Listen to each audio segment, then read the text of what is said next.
రైతన్నకు జగనన్న ప్రభుత్వంలో కల్పించారని ఎదుగోండి ఇక్కడ ఉన్నటువంటి ఒక రైతు తనే చెప్తా ఉన్నాడు. రైతన్నల కోసం రైతు భరోసాను అందించాము, పంటల పెట్టుబడి కోసం రైతు భరోసా కేంద్రాలు తీసుకొచ్చాము.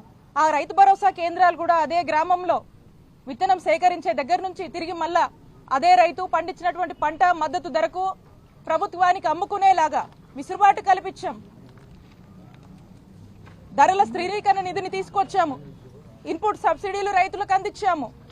గిట్టుబాటు ధర ఎప్పటికప్పుడు కూడా రైతుకు గిట్టుబాటు రైతు సంతోషంగా ఉండేలాగా ధరలు పెంచి రైతును సంతోషంగా చూసుకున్నటువంటి ప్రభుత్వం జగనన్న ప్రభుత్వం.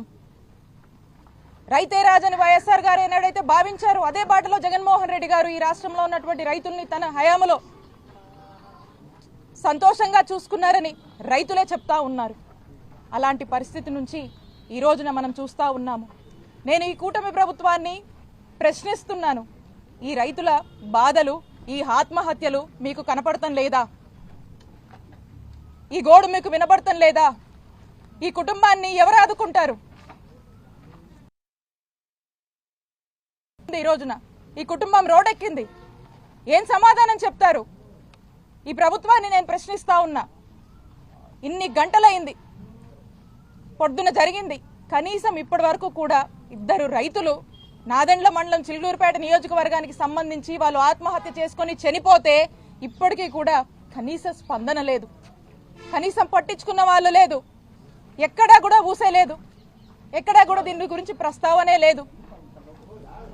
అంటే ఒక్కసారి ఆలోచన చేయండి. ఎవరో ఎక్కడో రైతు కదా, ఎక్కడో రైతు ఆత్మహత్య చేసుకున్నాడు కదా, పోయింది ఆ రైతు, ఎవరో రైతు ప్రాణం కదా, మాకేంటి అని పట్టినట్టుగా వ్యవహరిస్తుంది ఈ కూటమి ప్రభుత్వం. నేను ఈ కూటమి ప్రభుత్వాన్ని నేను ప్రశ్నిస్తున్నాను. ఈ కుటుంబానికి మీరు ఏం న్యాయం చేస్తారు? ఈ కుటుంబాన్ని ఎవరు ఆదుకుంటారు? ఈ కుటుంబం పరిస్థితి ఏంటి ఈ రోజు అని మీరు స్పష్టం చేయాల్సినటువంటి అవసరం ఉంది. కూటమి ప్రభుత్వం దీనికి సమాధానం చెప్పాల్సినటువంటి బాధ్యత అవసరం ఉందని చెప్పి నేను హెచ్చరిస్తున్నాను. ఇదే కాదు, రాష్ట్రంలో ఇలాంటి ఆత్మహత్యలు కంట్రోల్ అవ్వాలన్నా, తగ్గాలన్నా మీరు చెప్పినటువంటి హామీలు, మీరు ఇచ్చినటువంటి మాట మీద నిలబడమని మేము కోరుతున్నాం. ఇవన్నీ ఇంకా కంట్రోల్ అవ్వాలి. ఇంకా రైతన్నలు ఆత్మహత్య బాట పట్టకుండా ఉండాలంటే ఇప్పుడైనా రైతులకు గిట్టుబాటు ధర కల్పించి వాళ్ళ కష్టాల్లో ప్రభుత్వం తోడుగా ఉండి వాళ్ళని ఆ బాట పట్టనీయకుండా రైతన్నలకు భరోసా ఇచ్చేలాగా అడుగులు వేయమని కూటమి ప్రభుత్వాన్ని మేము ప్రశ్నిస్తున్నాం, హెచ్చరిస్తున్నాం.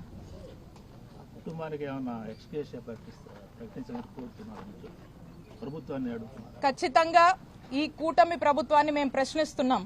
ఈ కుటుంబానికి మీరు ఏం సమాధానం ఇవ్వబోతున్నారు? ఈ కుటుంబం బాధ్యత ఎవరు తీసుకుంటారు అని నేను ప్రశ్నిస్తున్నా. దీనికి సమాధానం ఇవ్వాల్సినటువంటి బాధ్యత ఈ ప్రభుత్వం ముందుందని తెలియజేస్తున్నాను. ఇదే కాదు, ఒక రైతన్నలే కాదు, అన్ని రంగాల వాళ్ళని, అన్ని వర్గాల వాళ్ళని మోసం చేస్తుంది ఈ కూటమి ప్రభుత్వం. ఈ ఏడాదిగా ఇదే అవుతా ఉంది. ఒకవైపు రాష్ట్రంలో చూస్తుంటే మహిళలు, ఈరోజే చూసాము, బాధాకరం, కుప్పంలో స్వయాన చంద్రబాబు నాయుడు గారి నియోజకవర్గం అయినటువంటి కుప్పంలో ఒక ఆడ మనిషి తనకు తిరిగి కట్టాల్సినటువంటి అప్పు ఉందని ఆ అప్పు వసూలు చేసుకునేందుకు అక్కడున్నటువంటి టీడీపీ నాయకులు, అక్కడున్నటువంటి వాళ్ళు ఒక చెట్టుకి కట్టేసి ఆ మహిళని, శిరీష అనే మహిళని చెట్టుకు కట్టేసి ఏ విధంగా ఆ మహిళని భేదిస్తున్నారో మనమంతా ఈరోజు రాష్ట్ర ప్రజలందరూ కూడా చూస్తున్నారు, ప్రజలందరూ చూస్తున్నారు. ఎటుపోతుంది రాజకీయం? ఏమవుతోంది? మహిళల రక్షణ లేదు, అదుపు తప్పినటువంటి లా అండ్ ఆర్డర్, మహిళల భద్రత లేదు, మహిళల పైన అఘాయిత్యాలు, కొంతమంది మహిళల ఆజుకు కూడా మనకు తెలియట్లేదు. ఒక మహిళ ఏదైనా సమస్య మీద పోలీస్ స్టేషన్కి వెళ్తే కంప్లైంట్ తీసుకునేటువంటి పరిస్థితులు లేవు రాష్ట్రంలో పరిస్థితులు. మహిళలపై వేధింపులు, దాడులు, అరాచకాలు, ఇవన్నీ కూడా కూటమి ప్రభుత్వం అధికారంలోకి వచ్చిన దగ్గర నుంచి ఇదే వైనం కొనసాగుతుంది ఈ రాష్ట్రంలో. ఎందుకు మీకు కనిపించట్లేదు? మహిళల కష్టాలు ఎందుకు కనిపించట్లేదు? మహిళల భద్రత గురించి, వాళ్ళ బాధ్యత గురించి, మహిళల యొక్క జరుగుతున్నటువంటి వాళ్ళ మీద దాడులు, అరాచకాల గురించి ఎందుకు ఈ కూటమి ప్రభుత్వం పట్టించుకోవట్లేదని మేము ప్రశ్నిస్తా ఉన్నాము. ఇదే మా జగనన్న హయాంలో మహిళల గురించి, మహిళల రక్షణ గురించి, మహిళల సేఫ్టీ గురించి, సెక్యూరిటీ గురించి, ఎంపవర్మెంట్ గురించి, ఏ మహిళకి ఎక్కడున్నా కూడా దిశ యాప్ లాంటి చక్కటి యాప్లు పనిచేస్తూ మహిళా పోలీస్ స్టేషన్లు తీసుకొచ్చి ఎక్కడ ఏ మహిళకు ఏ టైం అయినా ఏదైనా కష్టం వస్తే అండగా ఉండింది జగనన్న ప్రభుత్వం. ఇమీడియట్ గా రియాక్ట్ అయింది, స్పాంటేనియస్ గా రియాక్ట్ అయింది. మరి అలాంటి పరిస్థితి నుంచి ఈరోజు మహిళలకు రాష్ట్రంలో అభద్రత, మహిళలకు రక్షణ లేదు. స్వయాన చంద్రబాబు నాయుడు గారి నియోజకవర్గంలోనే ఇటువంటి దారుణమైనటువంటి ఘటన మనం చూస్తున్నామంటే ఒక్కసారి రాష్ట్రంలో అదుపు తప్పినటువంటి లా అండ్ ఆర్డర్ ఏ విధంగా ఏలుతుందో మనకు కనిపిస్తా ఉంది. రెడ్ బుక్ పాలన ఏ విధంగా దిగజారిపోతుందో మనం చూస్తా ఉన్నాము. ఏ విధంగా రెడ్ బుక్ ఈ రాజ్యంలో మనము ఏ విధంగా రెడ్ బుక్ చెలరేగిపోతుందో మనం చూస్తా ఉన్నాము. ఎక్కడ చూడు ఈ రెడ్ బుక్ ఇంప్లిమెంటేషను, వేధింపులు, చిత్రహింసలు, అరెస్టులు, ఇల్లీగల్ కేసులు, జైళ్లు, ఇవి తప్పితే రాష్ట్రంలో మరొకటి కనిపించటం లేదు.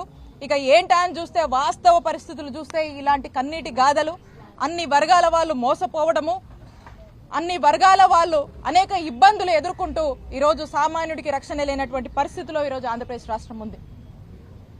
కాబట్టి నేను అడుగుతా ఉన్నా, ఇప్పటికైనా ఈ రెడ్ బుక్ మీద ఉన్నటువంటి దృష్టి పక్కన పెట్టి మహిళల మీద, మహిళల రక్షణ మీద, రైతులకు మేలు చేసే దాని మీద, విద్యార్థుల భవిష్యత్తు మీద, వైద్యారోగ్య రంగం ఇంకా ముందుకు చక్కగా నడిపే విధంగా మీ దృష్టి ఉండాలని, అందరినీ మీరు ఆదుకొని అందరికీ ఈ కూటమి ప్రభుత్వము ఇప్పటికైనా కూడా మేలుకొని ప్రజలకు అండగా ఉండాలి, మంచి చేయాలి అనేటువంటి ఒక ఆలోచనకి రండి అని చెప్పి మేము హెచ్చరిస్తా ఉన్నాము. నేను అదే డిమాండ్ చేస్తా ఉన్నాను.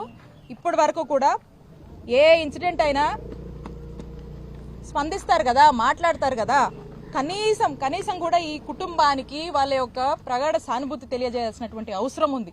కనీసం ఏది కూడా లేకుండా, ఊసే లేకుండా ఉన్నటువంటి పరిస్థితుల్లో నేను అదే ప్రశ్నిస్తా ఉన్నాను. ఖచ్చితంగా ఈ కుటుంబానికి మీరు ఏం సమాధానం ఇస్తారో చెప్పాలి అని చెప్పి ఈ కుటుంబ ప్రభుత్వాన్ని నేను ప్రశ్నిస్తున్నాను.